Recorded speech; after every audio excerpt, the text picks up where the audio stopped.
All right, so section 5.3, we'll get to it. Okay, addition and subtraction of rational expressions. The best part about this whole thing is the last set of words with like denominators. That means you're going to be adding fractions that have the same denominator. Okay, that makes it really easy in terms of adding them. Okay, now the simplifying after can be challenging depending on your knowledge of factoring.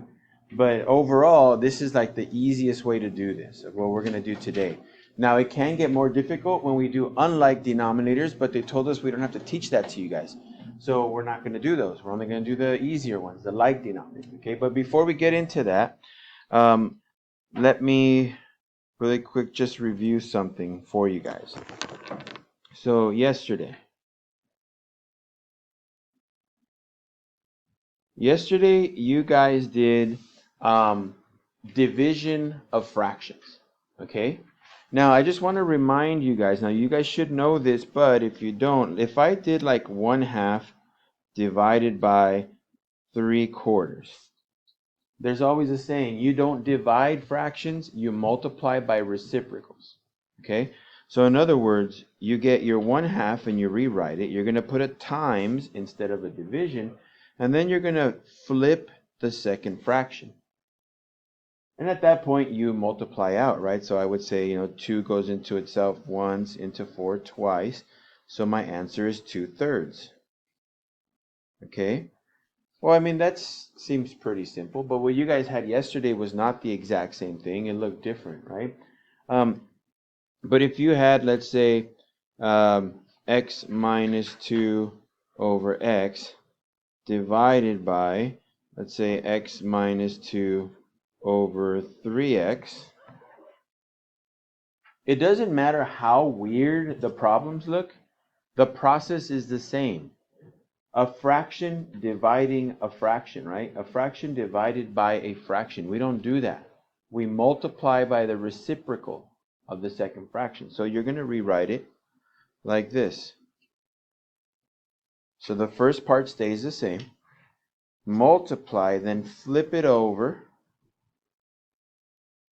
and now start to simplify, right? What can I cancel there? The x minus 2's are identical. There's one more thing I can get rid of. A single x, right?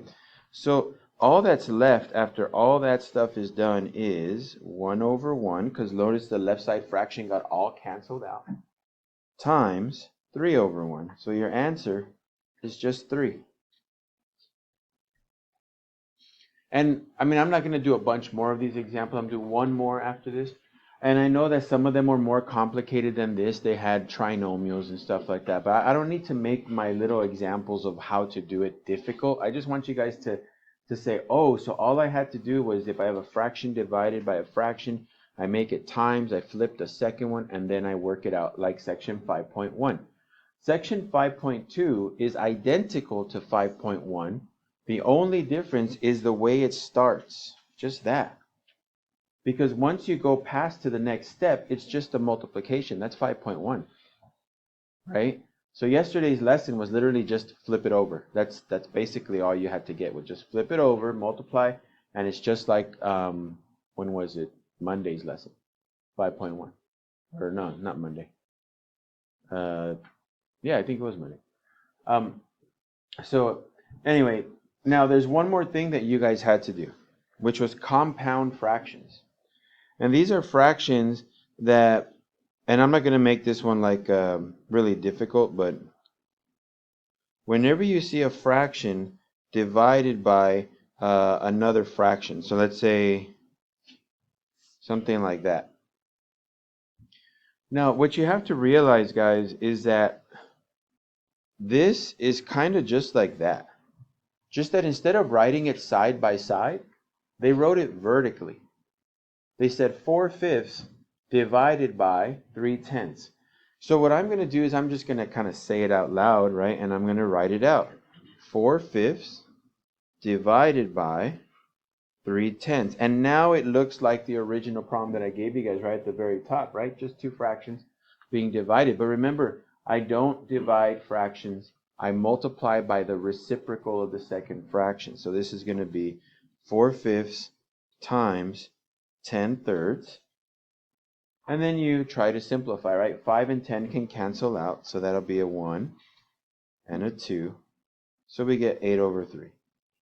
This was basically what you were supposed to do yesterday. Now, I know you're going to say, yeah, but Mr. V, there were some questions that looked way more difficult than the one you did, and they were compound. I know there were. But my whole point right now is just to show you the idea of it. Because once you get the idea and you do the flipping and then you multiply, that's the stuff you guys are supposed to already know, right, from section 5.2. So it's not like I got to reteach you how to do 5.2. We did 5.2. Okay, I was just yesterday showing you guys the flipping portion. Okay, make sure you write your division of a fraction as times a reciprocal. Okay, that was it. That was all yesterday's stuff. So anyway, just a real quick reminder of what you were supposed to have picked up from yesterday's lesson. Hopefully you guys watched the video. Hopefully it made sense and it helped you out. But if it was something just didn't make any sense to you when I'm done with the lesson today, raise your hand and I'll go help you out. Okay? So, all right. Now for today.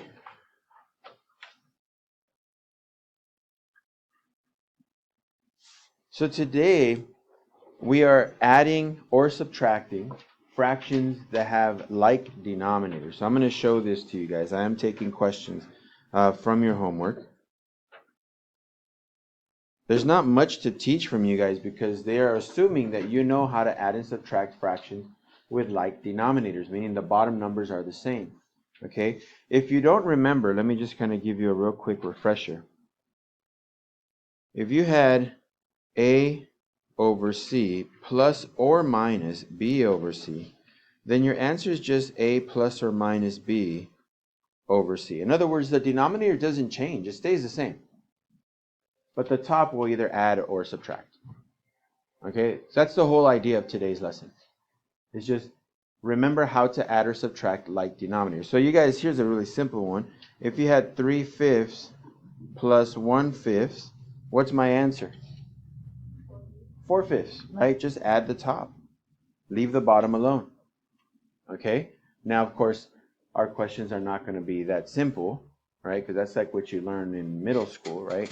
Ours are going to be expressions. So let me show you what I'm talking about. So we have x minus 5y over 30x minus 4x over 30x. Again, don't let it scare you guys. I know they look scary, but it's just the same idea. Do they have the same denominator? Yeah, 30x and 30x. So all I'm going to do is just put this together. Okay?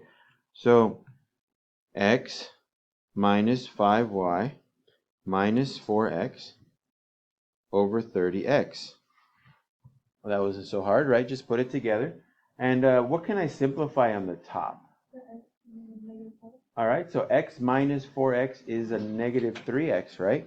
So negative 3x minus 5y over 30x. And this is your answer. Now, of course, if I could simplify more, I would. Like if I could take out a 3 or a 5 from the top, but I can't. This one is already simplified as much as possible. But that's what today's homework is like, okay? Now, there are some problems where you have to do more. Let me show you one of those, okay? So let's get to a little bit more of a challenging problem. By the way, as I'm writing this out, I do want to remind you guys that your Alex is due this Sunday. Please make sure you guys get it done by Sunday night, okay? Let's do this one here.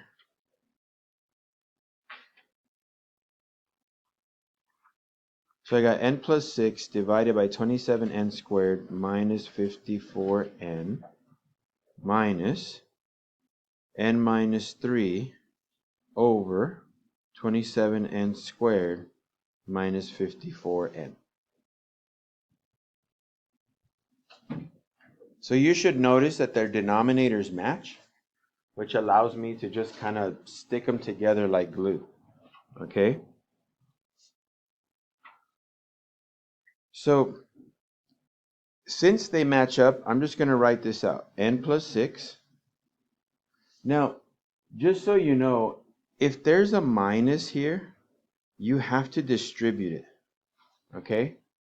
If it's a plus, you don't have to do anything with it. Just rewrite the top the way it looks. Plus this, minus that, whatever. But if there's a minus in the middle, you have to distribute it.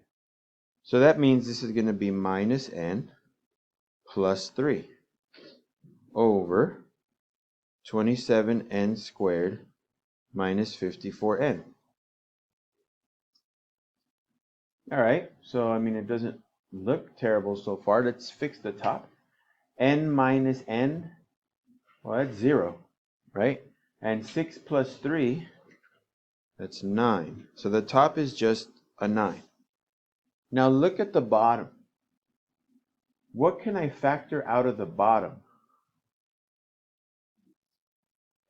An n and also a 27.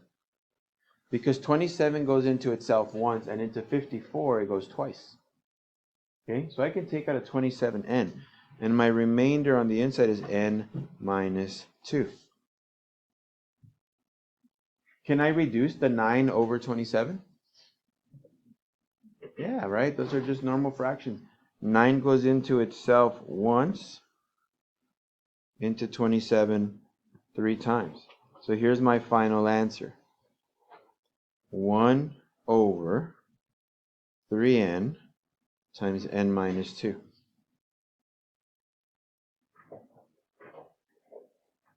Notice, guys, all I'm using is a lot of factoring near the end, right? I'm telling you, this whole chapter is full of factoring. You've got to be good at it. You can't just be like, oh, I'm going to use my phone and do it and stuff like that, because, I mean, that's great. You get the answers, but you're not understanding anything, okay? So, but I mean, this one's not terrible, but it does end a little bit more difficult than the previous one, right? For this one, all I had to do was combine my numerator first. Then once I was done, when I got that 9, I said, well, can I do anything to the bottom? Then I realized I can factor. Once I factored, I simplified again, and then I was done. But would you say that the initial act of adding or subtracting these things is difficult? Just putting them together? No, right? It's pretty easy. Just kind of put them together. Don't worry about it, right? But you might have to factor near the end. So I'm going to do another one here that's a little bit more complicated. It's usually the way I like to do things. I've told you guys many times. Unfortunately, when I was in high school, I used to have teachers that only did a bunch of the easy problems. And then they'd say, okay, you go home and do the homework. And then in the homework, I got really hard problems. And I'm like, I don't know how to do this. I don't have any notes. Like, none of this makes any sense. And of course, as any normal, well, I'm going to say most high school students, you guys probably don't read your math books or find websites to read about math, right? That's not something we think that we're supposed to do, right? Like, I never thought I was supposed to read a math book until I got to college. Then I realized I better read my math books or else I'm not going to pass my classes, because the teachers don't teach you everything. But yeah, I mean, it's just, I used to be stuck all the time because I'm like, well, there's no example. I don't know how to do it, right? I never thought about, like, look at your book. There might be some more, right? I didn't bother with that. But can you guys see in this problem right here how most likely, I don't know, I'm not sure, I gotta do it, but most likely the bottom is going to get factored.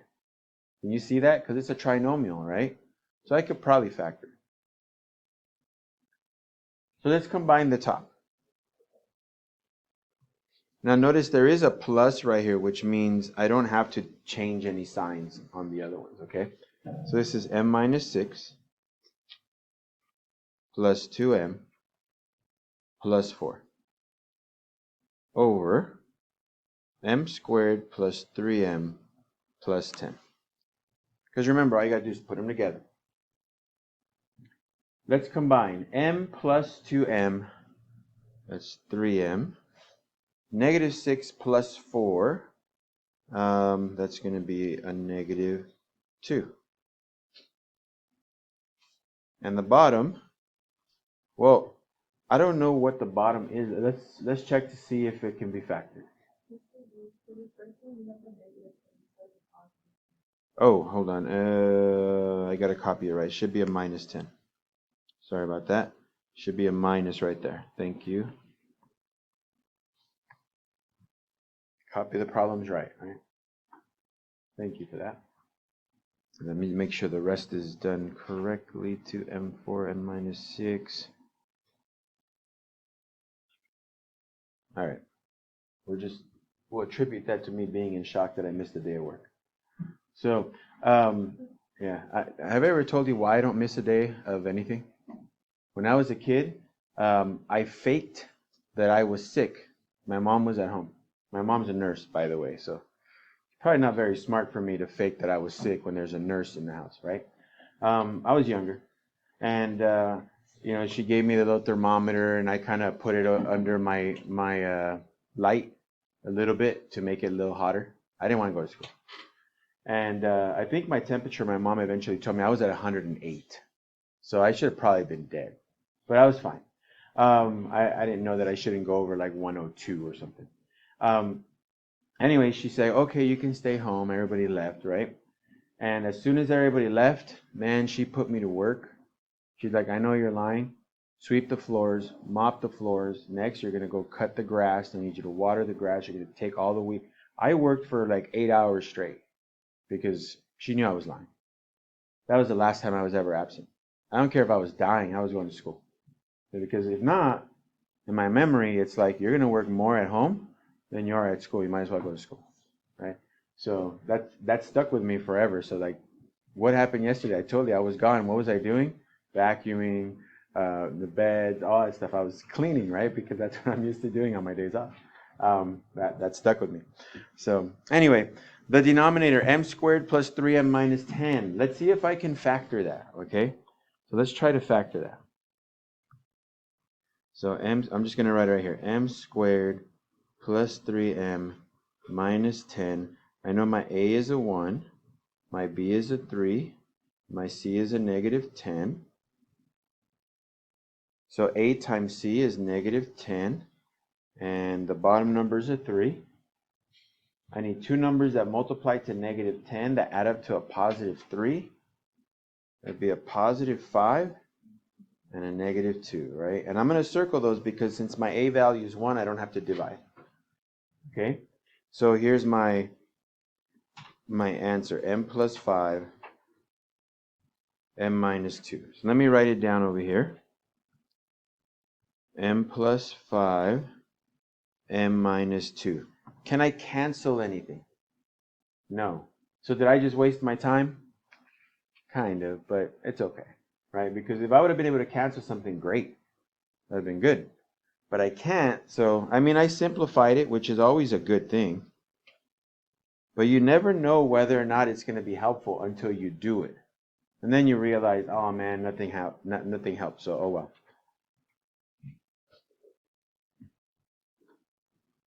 Are you okay with that one? Just factoring. So you can see, like, am I really going over anything new with you guys besides the combine them? No, right? It's all stuff you're supposed to know. So this stuff shouldn't be like, this is the hardest thing I've ever done. Like, you've done this already. I'm going to do one more problem for you guys, okay? And this one has a difference of 2 squares. And then we'll be done. Then I'll give you guys your homework. So let's see, example. Now, as I write this, I just realized I was homesick and I didn't even play any video games. That's so weird. Usually I'll do that. I gotta rank up my Battlefield player. That's what I gotta do. Again, you look at this and all you're focusing on is the denominators are the same. That's good. I can just combine the top and that's it. That's all I need to do. Okay? So let's go ahead and just combine the top. We'll rewrite the bottom the way it looks. So this will be r minus 3 minus r minus 1 over 4r squared minus 1.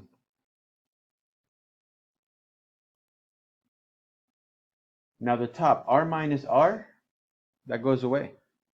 Negative 4 minus 1, I'm sorry, no, negative 4. Negative 3 minus 1 is negative 4 over 4r squared minus 1. But can I factor 4r squared minus 1?